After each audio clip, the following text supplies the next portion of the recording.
So I just put on there, just for sake of finding out, an update about whether there's any updated information about how we're progressing on the meter and situation. I didn't ask Corey. I mean, we've been steadily having at least 2 a day for the past week or so. Yeah. So, didn't really figure it was that big of a number that it was going to make too much of a difference. So. Yeah. So, still chipping away at it anyway. Yeah. I keep on needing to take photos of my meter install. Woke up this morning and remembered it, but I hadn't, had to get out of the house. Totally forgot. Maybe tonight I'll remember. Send that off. Piece structure. So the other points I listed here were that we've had discussions off and on about the page of the fee schedule that relates to allocation, application, construction fees, and in terms of equipment fees, I'm assuming the only way we can really update those figures is to find out what people like Goslin's or whoever the other excavation people are around here these days. Charging for rates. Yeah, charge for rates. Some of them probably roll their operator right into the rate and have a combined rate, so Yeah. that we'd have to clarify that. Right. Kind of like if you hire a dump truck 10-wheeler, that's the cost is with the driver, of course. Yeah, So, yeah. yeah. Whereas the city splits it out, or Yeah. seems to split it out. Yeah, we do. Yeah. Yeah. I think we discussed that when we did the last rate increase. Mhm. But I was down in the office and they were trying to clarify and get the ordinances all together. So they were talking about the fee structure, and we discussed it at that point. So I think that's something that really could be a sort of set item on the agenda, is find out some of the things and whether the city is going to be doing it or not. I think that was the other question. Yeah. Yeah, my recollection is that the city doesn't actually do that much of it. No. Yeah. Yeah, I think Tom gave a great explanation, which was this got sort of started, some of them got added when John Ward was here, and John Ward envisioned the city as doing more of the installs for new places than I think it got into, if I summarize that Yeah, correctly. he was pushing me to do private work, basically. Yeah. And then it got to the point where people weren't paying us. Took a couple to court, and then he's like, well, we need to get paid up front. Like, I said, John, we're not running a business as far as that goes. And I know at that time that a lot of the contractors were quite upset with us. We're stealing a lot of little projects, and it just got to be too much. We're using our supplies and our labor, and then we're fighting with these people to pay us. So it finally convinced him that this wasn't the route we should be taking. The other equipment point that comes up, I suppose, is that once that leak detection machine is acquired, is there any benefit to setting a rate for that for use and assisting other water systems? Possibly. Yeah. I haven't moved on that. I shouldn't say I haven't moved on it. I'm actually in talks with and waiting for a couple people from Champlain Water District. We're going to set up a Zoom meeting they've kind of, because not too many businesses are doing this large scale. They're kind of taking the same role that I'm kind of thinking of doing. So I'm going to have a Zoom with 2-3 of their guys and discuss what they use and how they do it, and get an insight of what equipment, if we are going to purchase some, what would be the best stuff to use. So. Yeah, clearly if nobody in the private sector is offering the service, it's still a service that's needed. Yeah. They offer it, even Vermont Rural Water offers it. If you have a major problem, they'll come down with their equipment and help you find a leak, one specific spot. But if we want to do leak detection throughout the whole city, really just go through our whole system, there's nobody out there that does that, not in Vermont area. And you're gonna pay a lot of money, I'm sure, to get somebody to come here from out of state to do the whole system. We could have utilized it just a week ago at Columbia Forest Products. We had they had a 4-inch, we're assuming it was a 4-inch line that blew apart, and it was boiling up right underneath the main transformer. It actually filled the vault for the primary that feeds the power to Columbia Forest Products. Come to find out, when there's 3 water mains on that road, and they put the 12 in, there was an 8 and a 4. On our as-bills, it doesn't say that they tied that 4 into the 12, but they must have somewhere. There's no record of it, because when we found a valve finally and shut it off, it killed it. It didn't shut the water off in the building. But we were a little tense there for a little while, because the water was boiling right out from underneath that green cabinet. Very good shape. We had Vermont Electric there, and so we got lucky. So it would have been, here would have been a case where, geez, you know, if it was not knowing, is it leaking underneath it, or, you know, 20 feet around it, water's going to take the easiest route up. Yeah. But, you know, a leak detection would have been nice to figure out exactly where that break was. But especially if we had to fix it. At this point, we shut it off, and we're assuming it wasn't really feeding anything. So Just a parallel pipe that never got cut off when they put it's probably cat at some point somewhere. They tied their line in, and nobody ever documented it on the as-bills, because that was done back in 60s or 70s when they did that line. So At the time, we used to talk to Ray Norris to find out where your curb stop was. Yeah. Oh yeah, that was back in the day when they had all the little pencil sketches and envelopes. yeah, Yeah. that's why Or in the brain. That's Yeah. why we've gone to a GPS GIS system, so we can scan stuff in and actually document when you find something. So Yeah. not that we'll all be around forever, but at least it will be around for future people to find stuff. So Yeah. Yeah, big improvement. Yeah. We're getting there. So yeah, I would think for this, it's basically just a question of finding out what rates are? rates are in the private sector. I don't have any real contacts in that industry anymore. Everybody that I used to have a contact with is either deceased or retired. Yeah, So I can work on that. yeah. Yeah. And then we've kicked around off and on these questions that have a bearing on how the water and sewer ordinances or water ordinance particularly is updated. And I just listed them, you know, at what point, or how is the determination made that installing a meter is infeasible for physical or financial? Whose sign off does it require? Mm-hmm. And then setting a rate on an ongoing basis. And the other thing that I sent out, which was the little update to a couple sections of the ordinance, I was suggesting that the way that that's documented for future reference is that the Board of Water Commissioners actually formally recognize it and the exemptions recorded.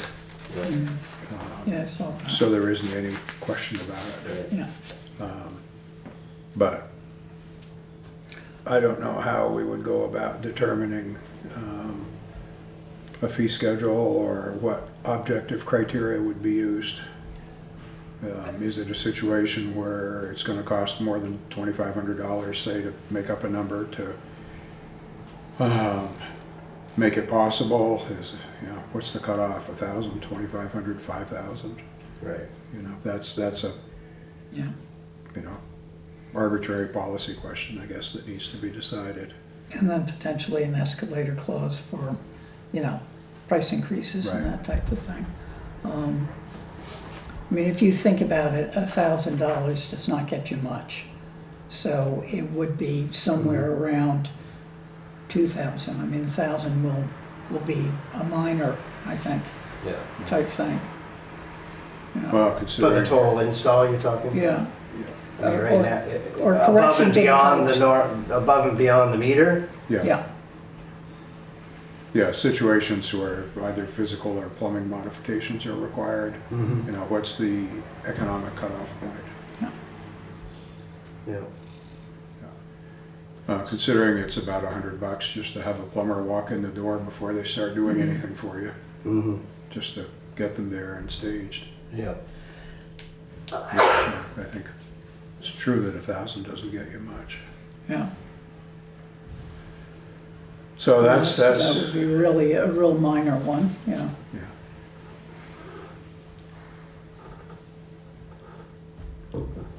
So that's a point that needs to be determined. And then the detached ADU, there are a couple of questions there related to fee structure. And Stacy said that the situation they have is that there are some ADUs, and she's not talking about the ADU where you have an apartment, mother-in-law apartment built right into the same physical structure that's, you know, part of the house, plumbed right in type of thing, Yeah. but the detached ones. Yeah. And apparently there are some detached ones that are plumbed via the main house. Mm-hmm. There are some that are plumbed directly. And, you know, how do you determine an appropriate base for those where, you know, they're adding at least one bedroom? If they're plumbed directly, Then they need their own meter. they'd have to, Yeah. you know. Well, we had one recently that had his own line. Mhm. Doesn't go through the house to his garage. Yeah. So he had to put in another meter in that case. Yeah, There's no way of capturing it. yeah. But The they're, question is, I wonder how many there are of those that we don't know of. yeah, the reappraisal might actually smoke those out, Yeah. depending on how much internal inspection is done. I mean, if it's a complete reappraisal, they'll seek to enter every property.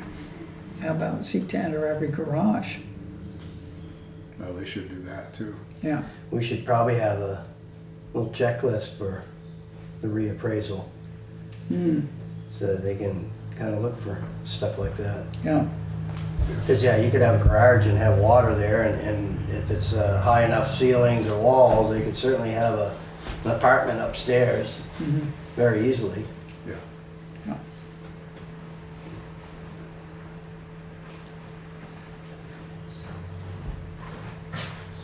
Yeah. Hello, Good evening. good evening.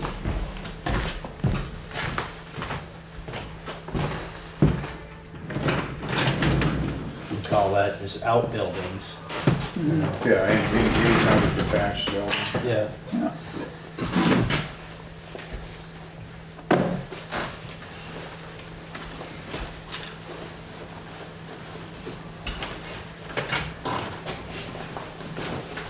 And then the other fee categories were for people who don't cooperate regarding inspection or installation. Sort of the non-cooperation bound to determine to stick with a fixed rate, the financial incentive rate. Yeah. No, I just brought my own. You know, what makes sense.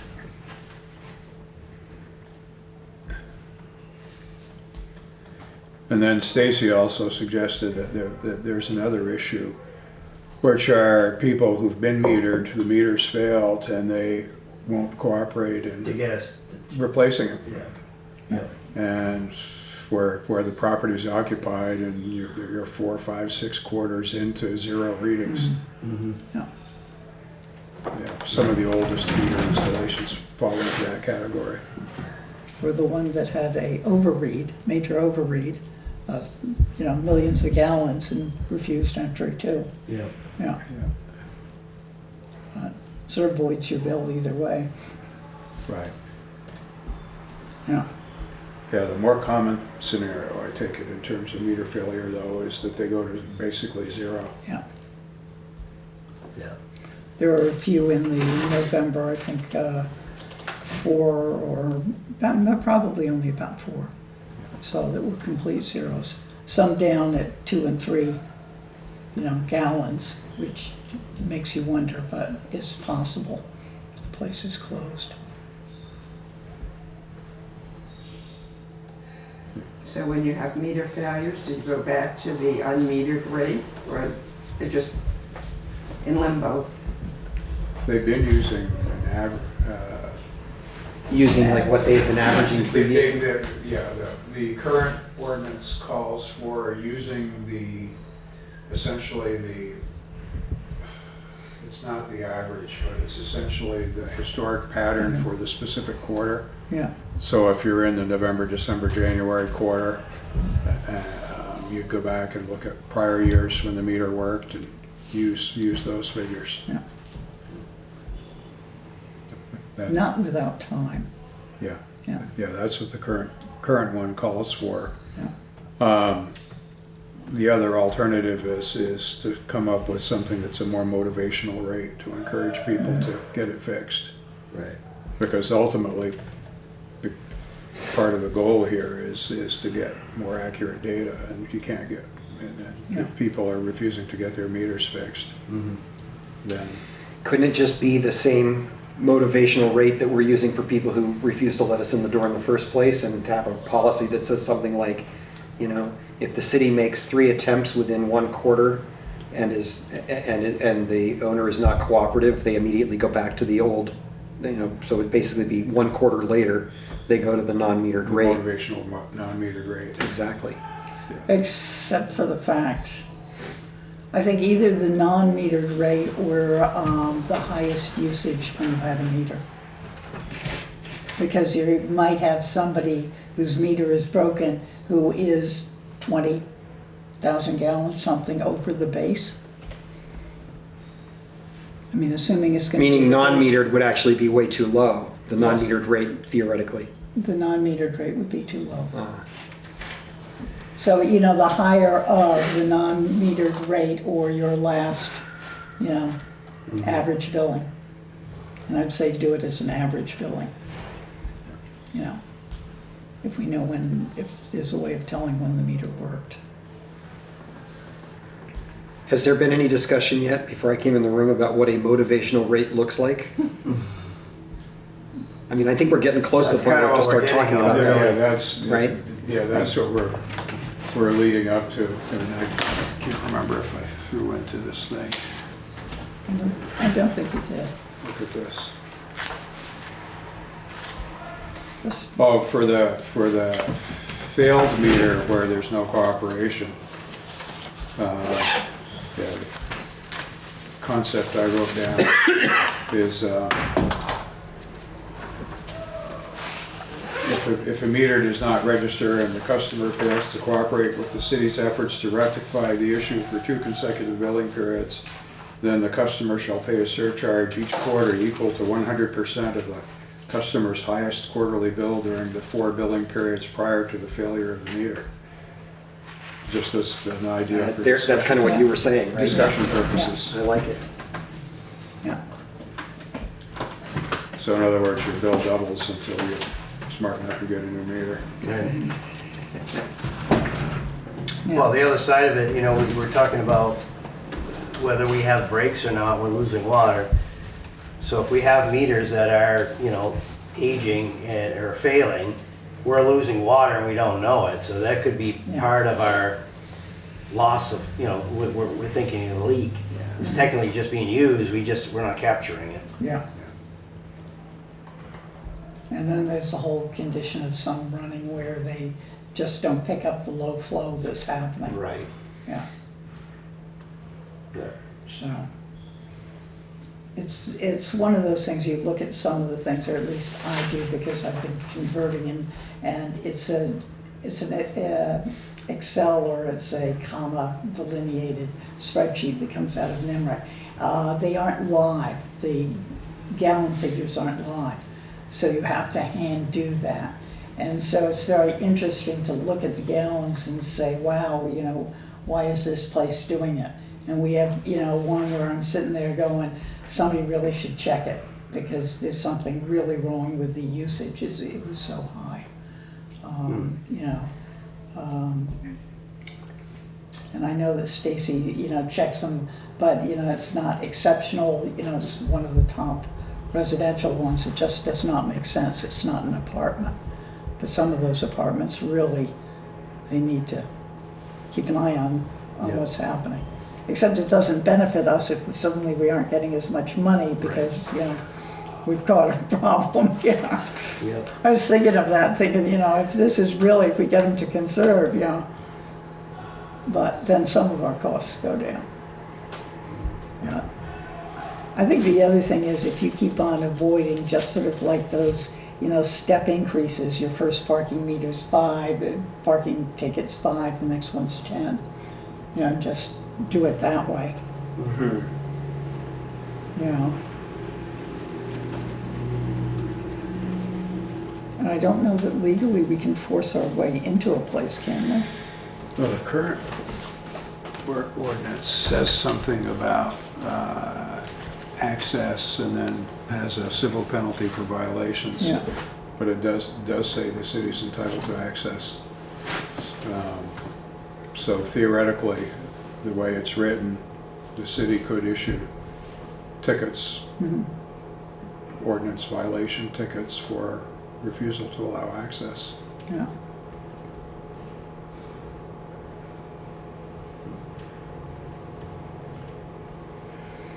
So that would be a possibility, and it's written in the same way that the zoning bylaw is, that each day that the violation exists is a new violation. Yeah. Yeah, you can do that. I forgot about that. Yeah.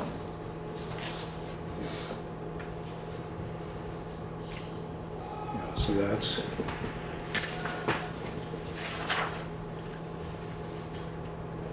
in there.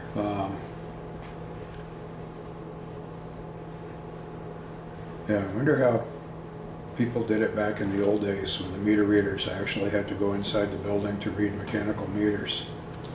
I know when I lived in Portland, Maine, rented a house one year, and yeah, we had to let the meter reader in to read the water meter every quarter. We still did it back when I first, for quite a few Yeah. years. Yeah. A lot of them had gone to the touchpads where they'd have a little touchpad outside the house, but a lot of the Main Street area, they physically had to go in and write in the book. Oh, yeah. It used to take us a couple weeks to read meters. Yeah. And you were only reading And commercial. they'd estimate what it would be. Yeah. So if they couldn't get in, went back a couple, 3 different times, you know, and now we're Yeah. ready to bill, she'd estimate it. And you'd pick it up, the nice part there too, you'd pick it up the next time anyways. The problem is if the meter's not working, Yeah. well, you're gonna lose out on it by not being able to replace it, but chances are if the meter was still running properly, you'd catch it on the next billing cycle. I ended up renting an apartment and they would come quarterly to read the meter because the meter was in the cellar of the apartment that I had. And I was on council and I decided it would be interesting to see how much water was being used by the complex. And so the meter reader went through and I said, what is the reading? And I wrote it down, I hung it on a sticky on the door. And then the next time they came, I ended up saying, what's the reading? And it was the same. And I came down to city offices and for 3 readings, they had the exact same thing. And I said, you know that meter is broken. Well, I guess it might have been because I was on council. Within a day, it was Meter was replaced.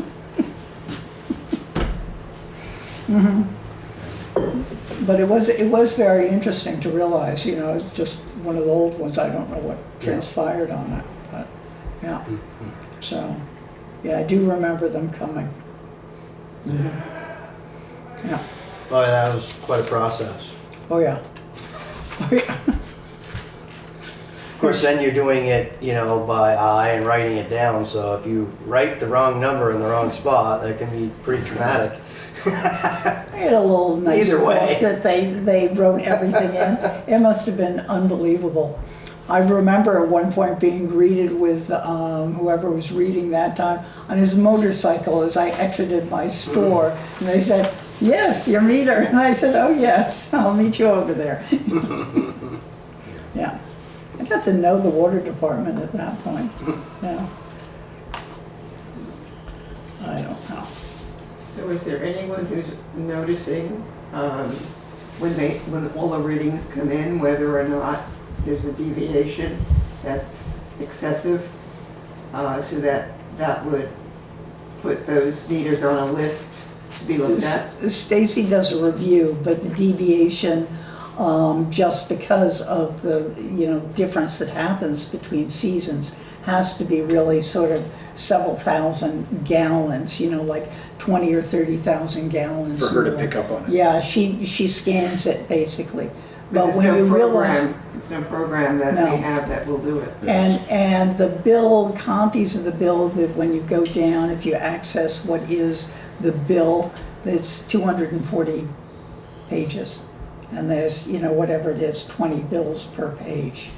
And so it breaks down what's water, what's sewer, and just the dollar amounts on it.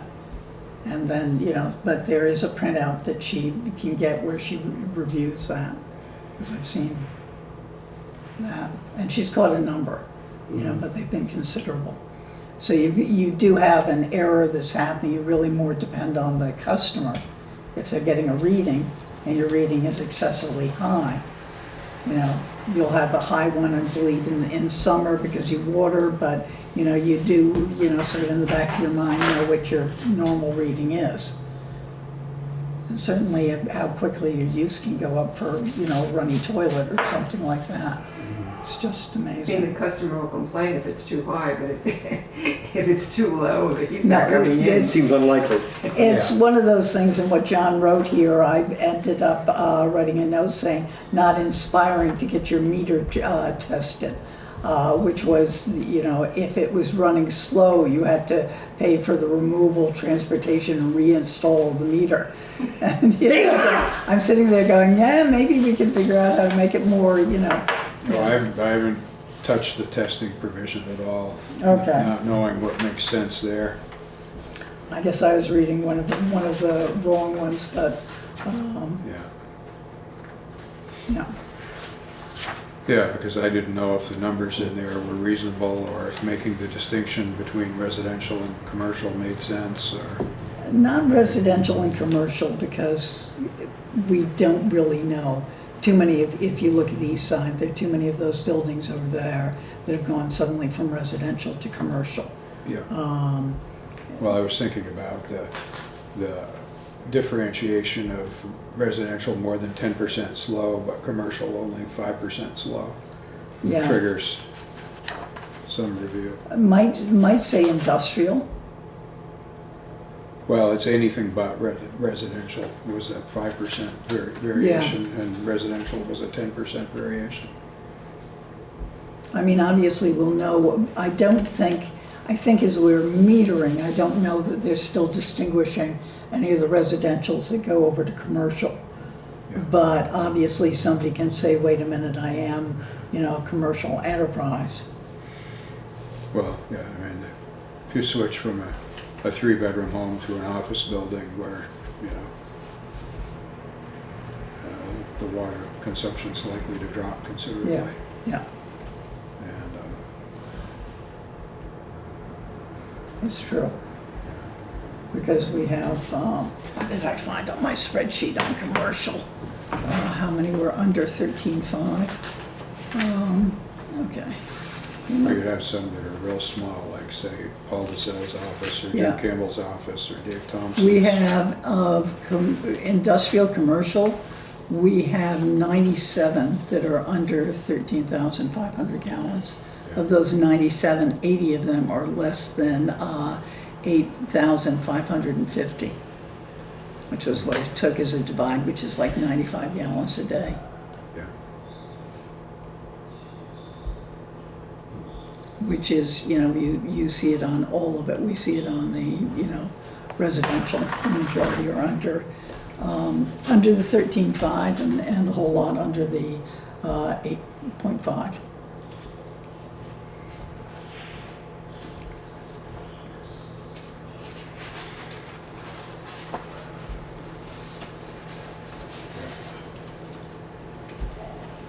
Do water and sewer bills automatically transfer owners' names when the property is transferred? The way that works is that when the recording comes in downstairs, they switch the water and sewer accounts over automatically as part of the recording process when they Okay. record the deed. Okay, And then, the tax rolls get switched over effective, the next April 1st, the following April 1st. okay. So the assessor's office has to do that, but the water and sewer is switched over immediately. Okay. Not the case in other states. Yeah. Well, every town around here Does it differently? does it the same way. When the recording comes in, the exceptions to that are the Village of Derby Center, locally in Orleans County, the exceptions to that are the Village of Derby Center system, the Village of Derby Line system, the Village of North Troy system, the Westfield Fire District, the Coventry Fire Yeah, I was gonna District, say Coventry, sure. What about Irisburg? and the Irisburg Fire District. Those are the ones I can think of anyway. Because they're independent entities. Yeah, they're independent entities, so those offices don't see the recording. And No. so they have to be clued in separately. Okay. And so pretty routinely at least when local people, local attorneys handle closings that include property in those villages, Yeah. the villages are called and they're clued in, and then once the closing's done, they're notified. But I can tell you that out-of-town attorneys don't necessarily do that, though. Yeah. That's an issue we run into pretty regularly. Yeah. But Okay. yeah, in terms of the true municipal ones, the South Troy system, which goes through the town, As long as we do it, yeah, the Newport system, Yeah. the Barton system. Newport Center would be the same. Newport Center would be the same because the town clerk's office controls that one, manages that one. So the question I had on that, it says customer responsibility. But if the property, when it changes ownership, it's a change of owner, but the owner's not necessarily always the customer, if it's, say, an apartment building. So is using the term customer is responsible for payment? Well, customer is the term that's used throughout all 28 pages of the existing document, and I didn't change it. Is it valid to think of changing it? Well, that's a concept that needs to be looked at in the big picture when the whole thing is rewritten. I mean, one of the issues with the current water and sewer ordinances is that each contains a whole procedure for applying for allocation, getting approved for allocation, fee structure. It's like there are two different parallel systems running. The way a lot of other communities do it is they pull the whole allocation, connection, inspection of connection procedures. They don't put that in their water and sewer documents. They either put it in a separate connection ordinance that covers all the services where the application's on one sheet of paper for whatever you need, as opposed to multiple documents. I'm building a 3-bedroom house down at Pine Bluff Estates. I need water, I need sewer. The state of Vermont says I need 420 gallons worth of allocation under the wastewater permit. Check, check, check, check. Yeah. Approved. And then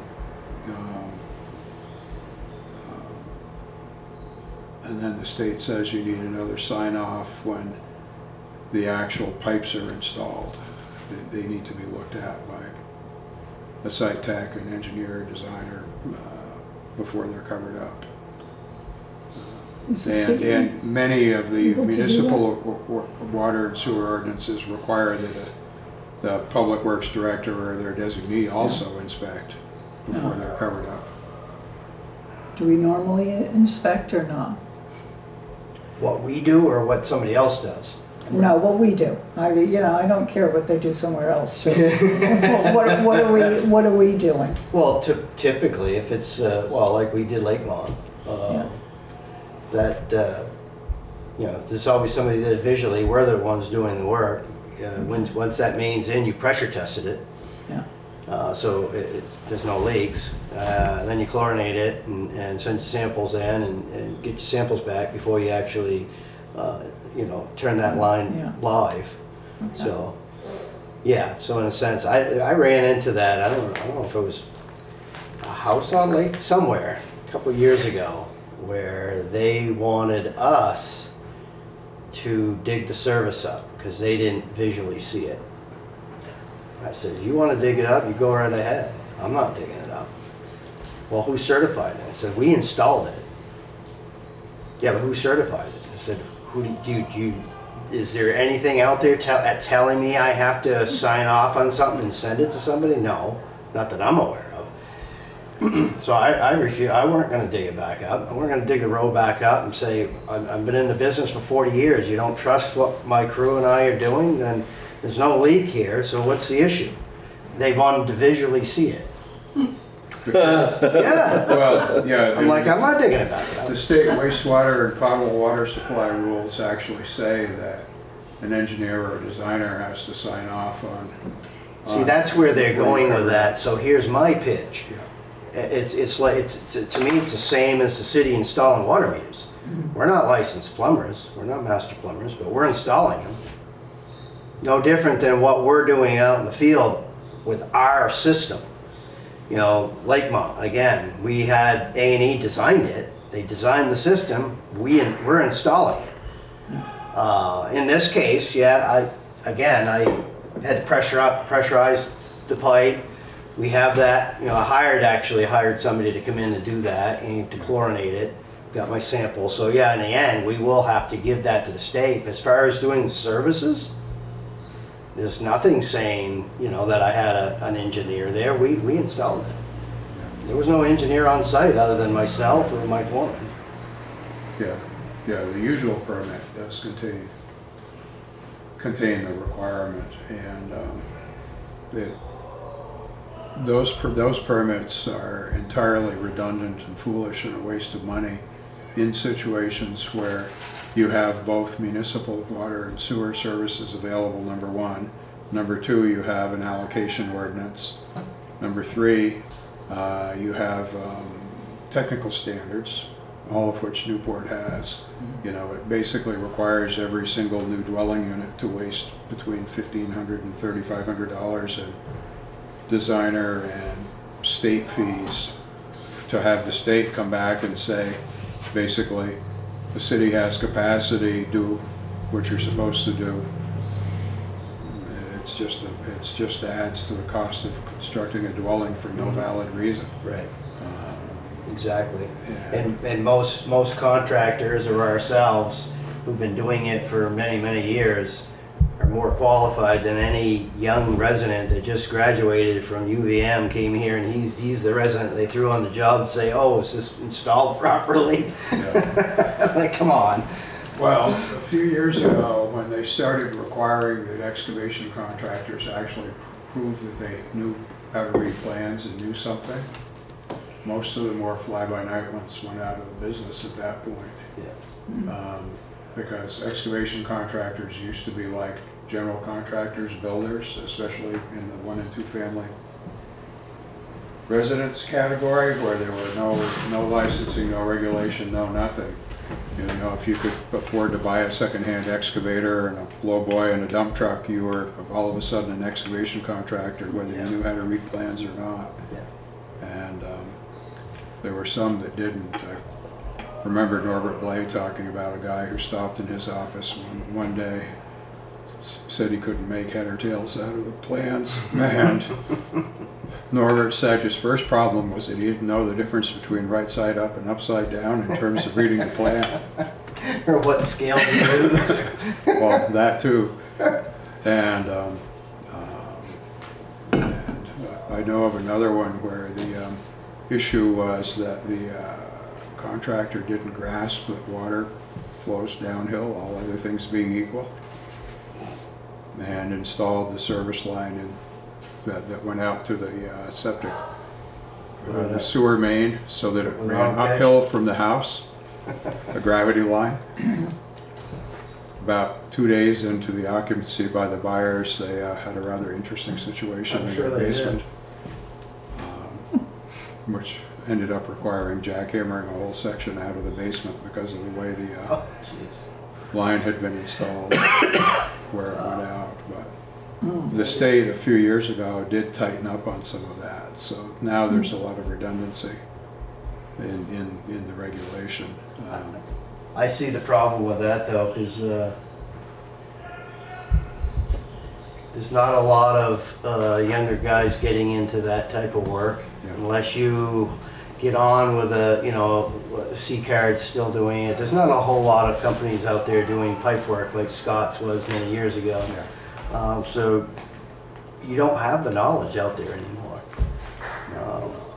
People are retiring. Yeah, that they're aging out. Nobody wants to do manual labor anymore.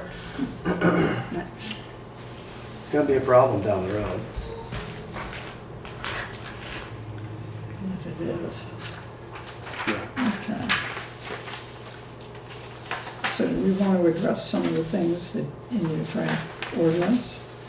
So, yeah, the purpose of this was to address the most immediate issues, which were just, I mean, the 2012 ordinance, really reads like a rough draft in a lot of respects. It just doesn't, back then, Bill Davies was still the city attorney, but that ordinance was definitely not written or edited by Bill Davies because it doesn't even remotely match his style of drafting. And I had asked Sarah, and she said they didn't have anything on it. She gave me the sewer ordinance, but she said they didn't have anything to do with the 2012 water ordinance. No. So we don't really know where it came from. Well, might as well figure out just how to So proceed. we're and not trying worry to about it. proceed and, Yeah. figure it out. Okay. So all I did was I've looked at Article 4 and Article 8, which deal with water meters and billing, basically. Just to throw something out for everybody to look at. And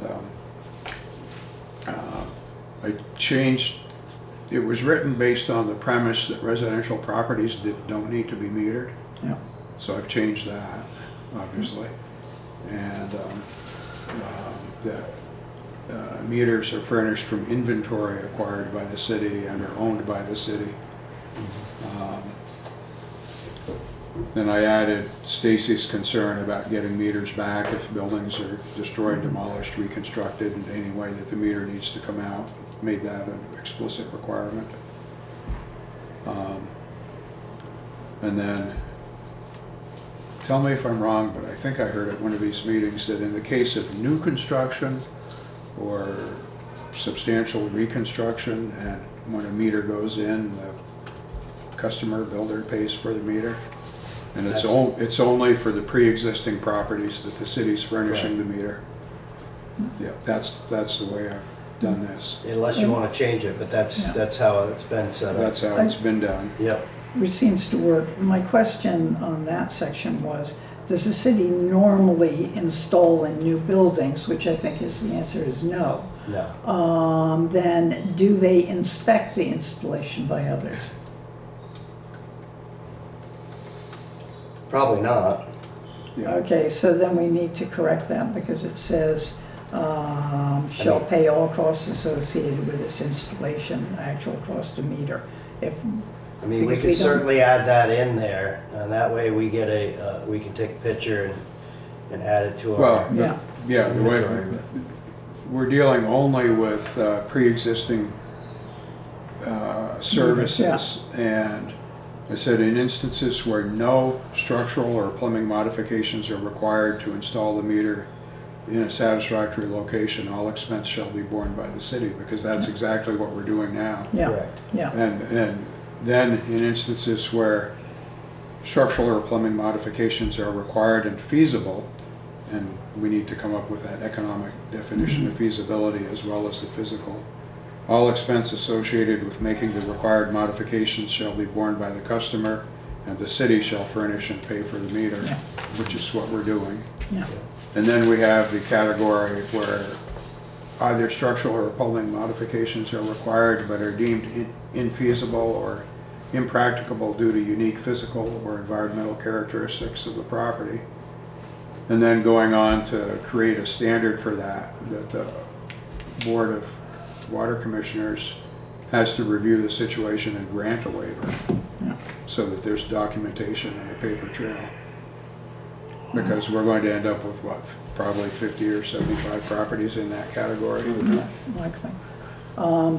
In that, if you go back, in all instances of new construction or substantial renovation, it says the customer shall pay the city the actual cost, and shall pay all the costs associated with its installation and inspection.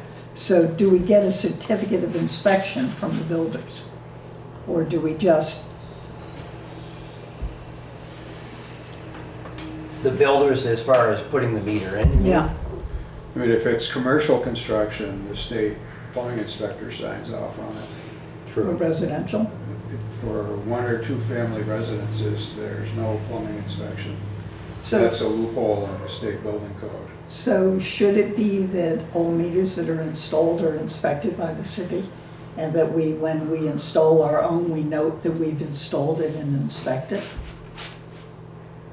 Somehow wouldn't in hurt. there? Like I said, I think this way we could add it to our inventory and actually physically have a picture of it too. Yeah, That way, if anything ever gets altered in the We'd also future, know. we'll know. yeah, You know, that's kind of, who's to say what somebody's gonna do in their house? The Yeah. first thing coming in is a shut off. So, they can shut the valve and they could alter and move that meter over and put an alternate line off, who knows? Not to say people would do that, but at least if we've been taking pictures and add it to our inventory, Yeah. it wouldn't be a bad idea. so I think we need to add a clause in there that the city will inspect as well as any other inspections. Also, I looked at that, and I think I'm in the right one here. Thought that the next sentence should be a new paragraph. Because it's slightly different. Which one are we looking at? We're looking at, or are you deleting all of this? Oh, no, it's underlined, so it's all new. Yeah, okay. So it's the second one with the new construction. And then at the end of the first sentence, it says, with its installation and inspection, that the customer has to pay that. Right. Okay, and then I think it should be in one, we should say the city must approve the inspection. Okay. And then in those instances, I think, Oh, okay, I see what you're saying. it's a new paragraph, because it says in those instances where the connection in existence as of such and such a date are unmetered, city shall furnish and install meters at the expense of the city Yeah, and then with the we- following parameters. Yeah, Yes, which Gotcha. is. And then in C, I think we would do better, as opposed to the last sentence, the board shall include in its rate schedule a rate applicable. I think somehow we should say that these accounts will be billed at the rate, whatever that rate is, the incompatible with meter rate, something, and just sort of establish that it's a sort of set rate as opposed to included in a rate schedule. Okay. It seems to be firmer,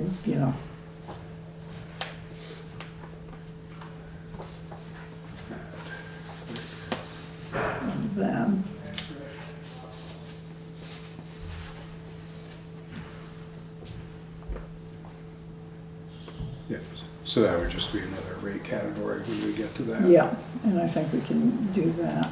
I didn't really read the malfunctioning, I read some of it. When you have the meter too fast, 2% fast, I didn't change any of that. Yeah, I didn't know whether those parameters made sense. Or Okay. Whether that's too low. when we do, we need to also indicate who's paying for the removal and install of the 2% fast meter. It's Well, not in there. Well, what's 2% of 13.5? Well, say 2% of 15,000 is what, 300 gallons? And how much are we charging for 300 gallons? About $1? Yeah, 2. $2? Oh. Yeah. And how much is it going to cost to remove, test and whatnot a meter? A few hundred? Yeah. Oh, that's a good question. How much does it cost? I'd have to look back, the last one. I haven't done a household one for quite a while. Okay. I know the last one we did was a prison, that was quite expensive.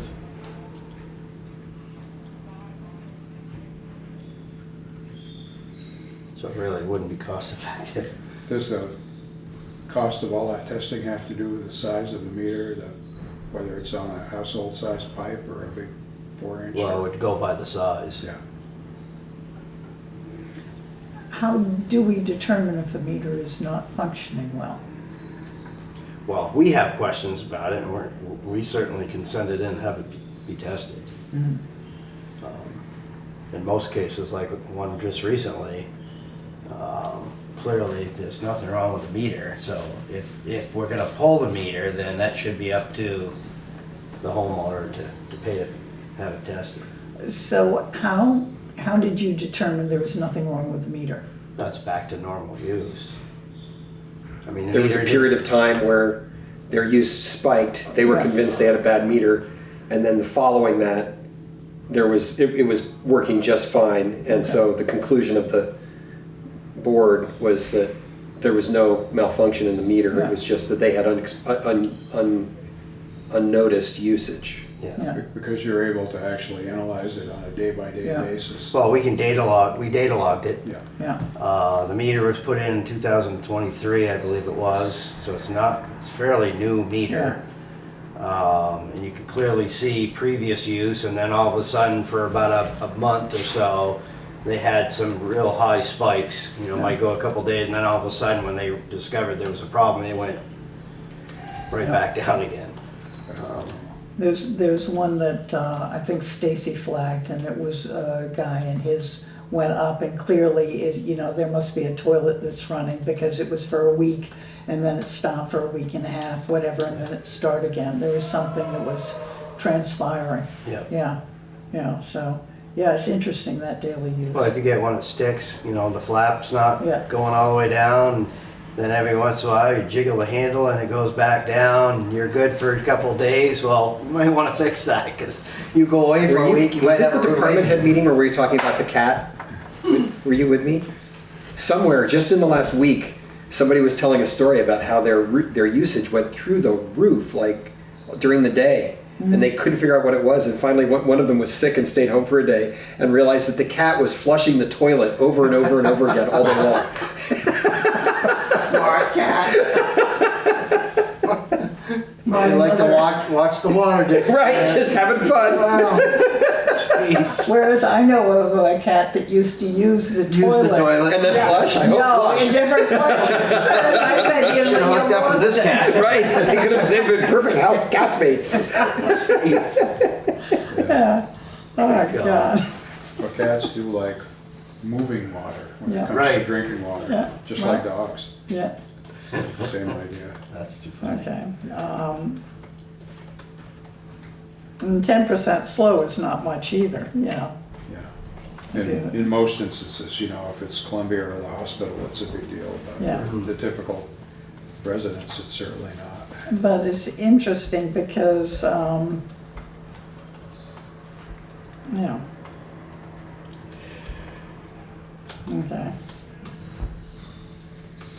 But Yeah. you can data log and get a lot of information then. Oh, yeah, yeah. They can tell you what time of day, you know, you can do days, you can do hours, minutes. Yeah, you can find out a lot by the data log. Okay. How much does it cost to do a data log? We do it. Okay, well, yeah, but it's still how? We're not charging for it. Yeah, I mean, What's involved in doing it? he's got a little unit, he has to go into the house, so when the meters basically go back to sleep, you have to go in with your flashlight and flash the top of it and wake it up. That's what happens when they drive around with the computer, it kinda sends out a signal and wakes it up, and they gather all the signals. So he just goes in there, wakes it up and takes the information off of it. I mean, it takes us a few minutes. Should we be charging for it? Well, no, but I'm wondering whether we should have it as something in here that, you know, if somebody reads this, if they think their water usage is wrong, I think, you know, the whole thing of, you know, the only option is to pull the meter. Offering the data log as an alternative to Yeah. physically Right. pulling the meter. right. You know, in most cases, honestly, if you have a leaky toilet and all of a sudden you got this major bill, we want to go and help them. Yeah. So, hey, can we come in and data log and maybe there's something else going on or we know, hey, on these nights at this hour all the time, you're Yeah. getting spikes. Was your cat unattended? Here's your, you know, or you know they have a tenant that you know works days and comes home at night and uses a lot of water. They're trying to figure out why they have excessive use. So in most cases, we try to be helpful to figure it out because it can add up very quickly for Yeah. people. Oh, I know. Came back to my camp when that had happened, when somebody had used the toilet and Oh it no. stopped, yeah. Very moist inside, yeah. It kept on running, but, you know, God knows what the status of the well was. Anything else? Yeah. 'Cause I think adding in, you know, data meter testing first would be really good. Yeah. And Oh, then sure, it's using way your less option. intrusive than pulling a meter. Yeah, yeah. Yeah. Yeah. Well, we don't bench test them anyways. We typically send it out. So there's an expense there, whether we're paying it or somebody's paying it. And you put in a temporary meter while the other one is pulled? Yeah, if we have a used one, we could probably put in, I don't know if we want to put a new one in, but yeah, we certainly would put another meter in. And if the other one comes back that it was fine, what do you wind up doing? Probably put it back in. And then pull the new meter out again? Why? Why? Better to have a new I guess it one depends than on the no. year of the meter Yeah, or, you know, If the meter's still got good life in it. right. I mean, I guess we could leave that one there. You're just transferring, now you're transferring the numbers because each meter in head has its own set of numbers. yeah, that's right. So the head, you know, the casing and the head have two separate numbers. So anytime we do an install, you know, it's tracked to that specific meter. So just like IP addresses for internet Yeah. connection, same idea. I mean, I guess the case in like the prison was Yeah. is a big meter. Our initial thing we did was rebuilt the meter. Yeah, And then we went another whole quarter and, oh, wait a minute, we're still, It's the we're same still readings. losing, it's the same readings, so what's going on? So we pulled the meter and we had to buy a meter and put a meter in there. yeah, We didn't switch that because that's an ordeal to go into the prison and switch out the meter. So that meter's sitting on the shelf and there's nothing wrong with it. It Yeah. tested fine. Right, because in fact, the prison had dramatically reduced its usage. They'd gone rehab the whole facility. They have everything's all low flow flush. The guys can only flush so many times, and then you're done. There's no more of this. You know, I mean, you know, keep flushing the toilet, and they flush full sheets Yeah. down the sewer line. That's why they had to install that grinder pump at the pump station because they're just constantly plugging up the pump station.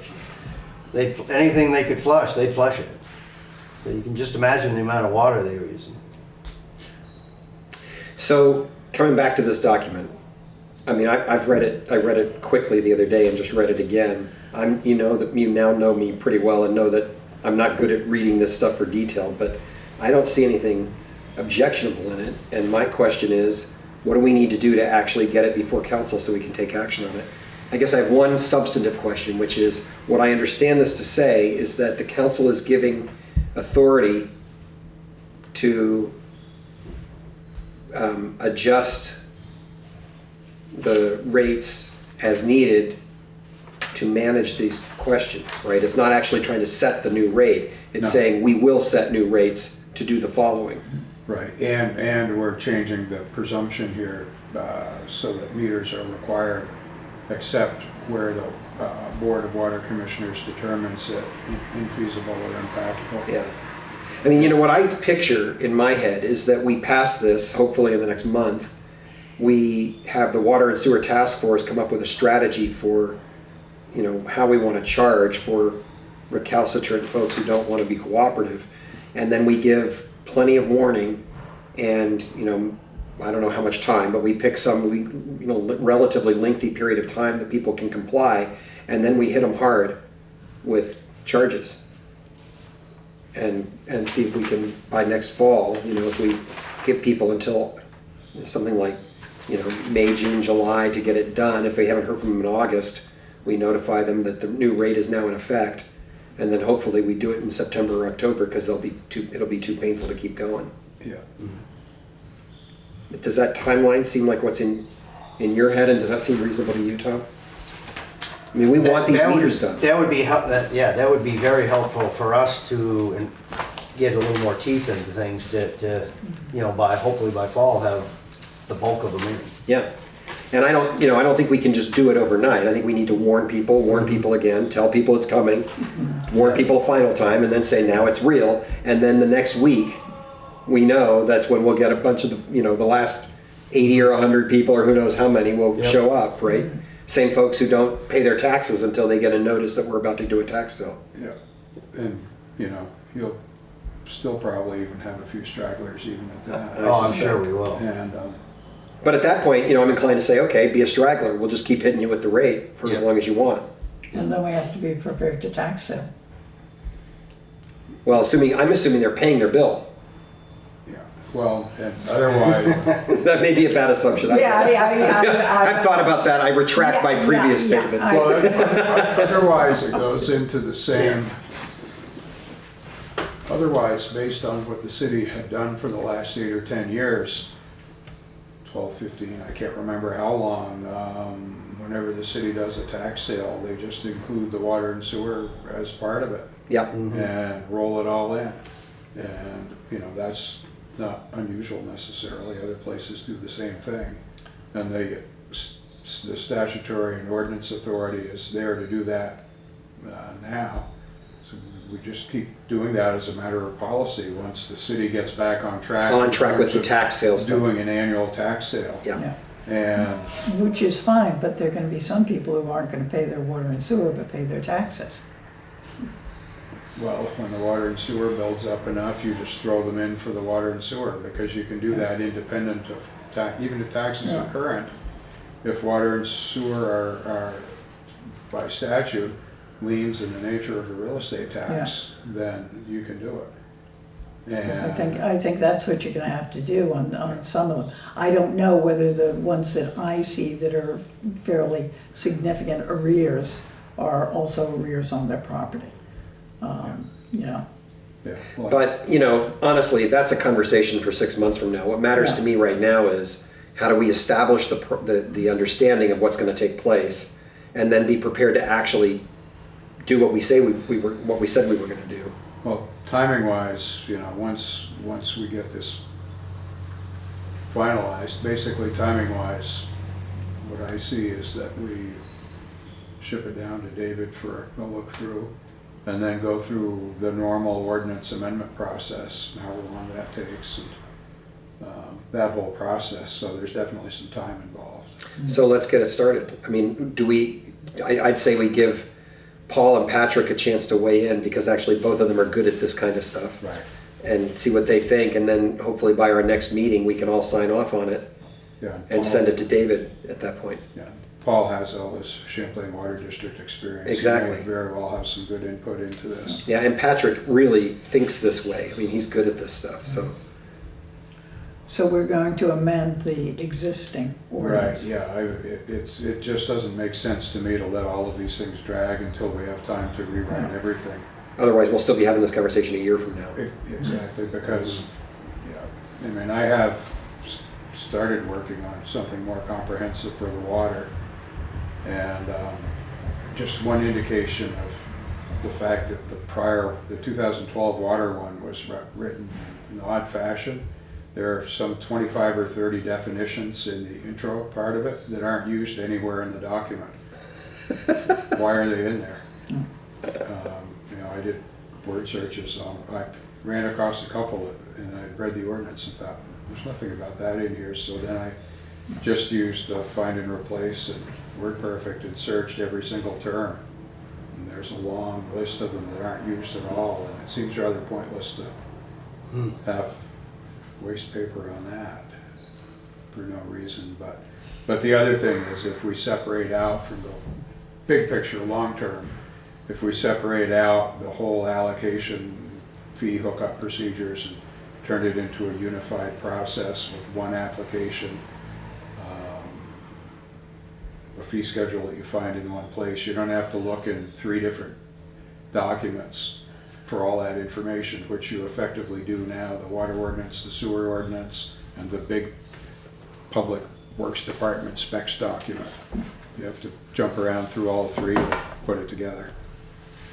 Whereas in a lot of other communities, they seem to put it all in one place. Which would be the ultimate goal you're talking about. Yes. We would work on that in the longer term. Yes, that's not a short-term goal. Right. Who is ultimately going to determine if it is impractical to put a water meter in? And what kind of an appeal process Well, does the resident have? The financial side of it is just coming up with a dollar amount, and it's going to be arbitrary at some level. But what I had in mind was that the Board of Water Commissioners actually makes the final determination after hearing from the people involved, and then if they rule that it's infeasible and people get the fixed rate, then that's permanently documented.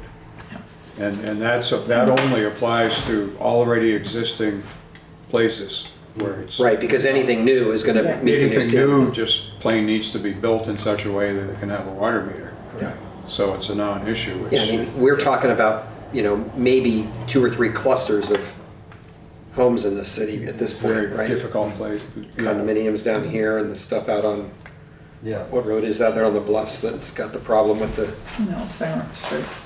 Oh, yeah. oh, Farron Street. Ledges. Yeah, so it's not going to be a lot. It's There's going to one be property relatively owner small. who owns something like 4 properties, all of which are glitches. Yeah. Yeah, So we'll have to sort that, but yeah. Well, like I said, that's kind of tomorrow's problem, Yeah. right? Well, Like, and And then there is written in, by the way, the right to appeal if you don't like the decision of the board.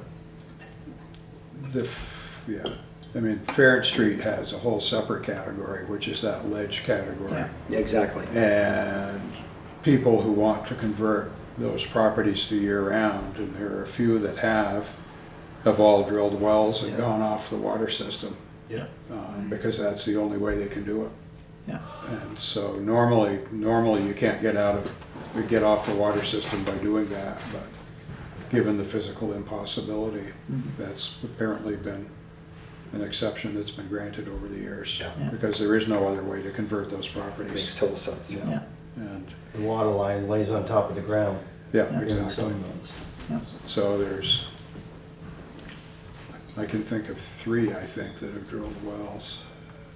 I think there are only 3 left on that exception, 3 or 4. That are Yeah. seasonal. Yeah, So basically, eventually, a perfect world from now, a year from now, we're going to have 3 rates.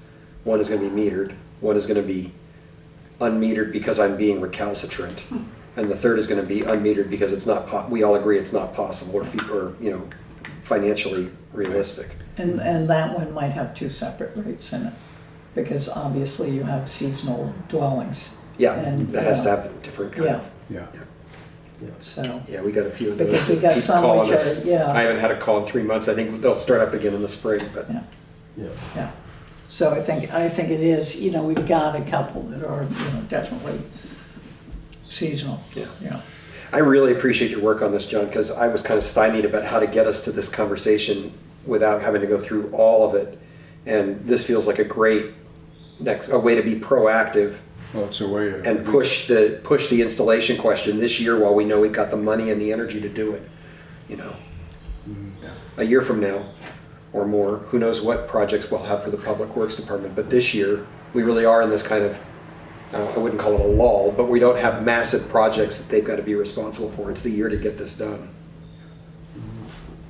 Yeah, it's at least an interim patch. that Exactly. goes through. I think it's a good next step. And you're going back and looking at it when, you know, with the provision that the actual ordinance says that people don't have to be metered, that sort of negates the whole point of it. Right. Yeah. Yeah, that should have been changed back when the vote was taken to meter. When we changed the rates, whenever that was, back in 16, I guess, the theory was the next thing was to tackle the ordinance, but it never was done. Yeah. So anyway, yeah, my hope was that people take a look at this, go through it, and that next time we can Okay. try to nail it down. And when is next time? Well, let's look. That our busier people are not here to chime in.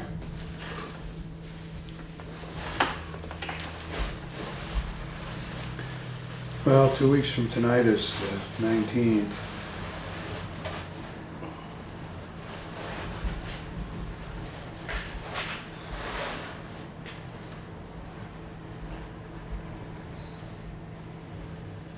I can make it, providing there's no snowstorm.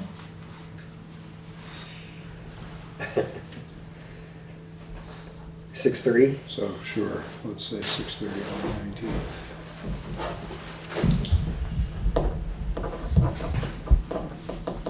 You know, I have to come out of this and just, why drive in snow if it's, you know. You don't have to drive very far. No, I'm coming out of Boston, so it's further, oh. yeah, so. I have to be there the morning. You weren't just talking about trying to drive in snow from your house to here. No, my boots are downstairs because, well, I was gonna offer to come over with a sled and pull you over. Screw that. well, I wear ice cleats, so There we go. Yeah. It still is. My end isn't very icy. A little further up there is some clear sidewalk there. Mhm. The street, despite their efforts, is almost as high as the sidewalk where I am. Okay. Well, don't park on the street tonight because they're picking it. Are they? Good. Yeah. Okay. Good. I will see that, I just wrote a note to Carrie so that we will get that up on the website tomorrow. So we'll put it on the events page so people know about it. Or knows what's going on. She keeps depending on that page, and then if I forget to take something off or put something on, It was more that I end up in the doghouse. it was more that somebody specifically said there is no meeting, I may have done that. Woof, woof, woof. and there were witnesses. Oh, damn witnesses too. Well, there seem to be enough meetings that if you don't write them down, it's hard to keep track of them Oh, all. God, yes, yeah. Yeah. Well, no, there's a hell of a reprieve for the council of late, yeah. I may need toothpicks by then that night, 2 weeks from now. I'm going to a meeting in Burlington the night before. As long as you don't have an early morning meeting here. I've got that too, the next morning.